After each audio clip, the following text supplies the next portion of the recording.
Hey guys, just to answer the question, how am I feeling today? What are my intentions for the day? And what am I learning so far? I think today I just wanted to catch up on the lessons that the last few days taught me and I guess the rest of the world. Nothing really is permanent. I was trying my best to avoid having content that I'd look back on in a few years. It was a sign of the times kind of thing. But obviously, with what's been going on in the world right now, you can't really not take that into consideration when you answer the questions, how are you feeling today? Or what have you learned from today? In terms of how I feel, it's been a lot. I feel really overwhelmed. I can see a clear difference in how I would have reacted from even just a couple of weeks ago to how I'm reacting to things now. I'm using my words more. I'm able to more clearly differentiate my thoughts from reality, which I think is a big step for me. I think that's really important. Like I said before, just sit with myself and be okay with how I'm feeling. Also, clearing out the noise. I remember like towards the beginning of all of this was that I just didn't want it to be so noisy in my mind.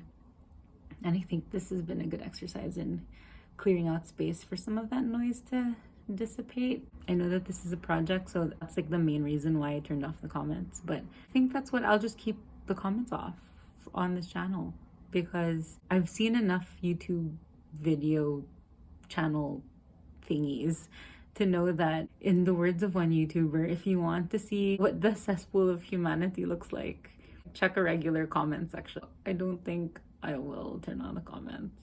Maybe I'll change my mind. Who knows? For the purposes of this experiment, there's no need to turn on comments. Going back to why I already feel very fatigued mentally and emotionally. So adding additional voices in my head that I will always take into consideration. Still working on that. I don't think it's healthy right now for me. So that's where I'm at. Because it's the beginning of Lent, it's the start of Lent, it's a good opportunity to fast, not just from food, things that are impinging on your soul, but also like fasting from the regular motions of how you feel. My mom sent us on the group chat a list of things to fast from, and one of the things was fast from pessimism and live in hope. So just going to choose that as part of my fast for Lent. I would say, tell me what you're going to fast.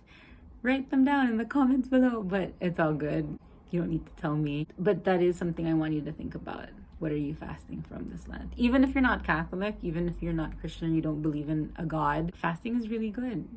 Whether it's intermittent fasting, I mean, there's so many TED Talks on this, or taking a break from your usual routine, I highly recommend it. It's going to do wonders for you. And it may not always be in the areas that you think or you expect it to change, but there is change. I don't want to say for sure guarantee, but I can almost guarantee. Thanks for joining me today, and I hope to see you tomorrow.